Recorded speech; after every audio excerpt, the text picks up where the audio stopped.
25 août. Thème: assurance et exhortation consolante.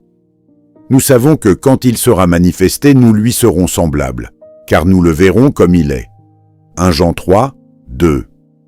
Que l'espérance du prochain changement que nous expérimenterons dans la résurrection d'être faits semblables à notre cher Rédempteur, de le voir comme il est et de partager sa gloire à la grande épiphanie ou manifestation des fils de Dieu, dans la gloire du royaume, nous remplisse d'enthousiasme, qu'elle stimule nos cœurs, délie nos lèvres et nous fortifie dans l'accomplissement de chaque devoir, dans la mise à profit de chaque privilège et opportunité, de servir notre Maître et la maison de la foi. Si, pendant tant de siècles, cette espérance fut une ancre pour le peuple du Seigneur, combien n'a-t-elle encore plus de signification pour nous qui vivons au temps même de sa présence, attendant son apocalypsis, sa révélation dans la gloire du royaume. Par apparition de Christ, il faut entendre sa manifestation de lui-même au monde.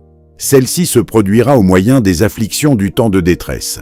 Nous avons par conséquent l'assurance que, avant la fin de la détresse, l'Église en entier serait glorifiée avec son Seigneur.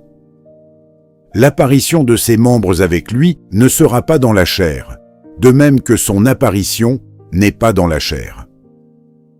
Ils sont ressuscités, changés de la corruptibilité à l'incorruptibilité, de la mortalité à l'immortalité, de l'humanité à la divinité.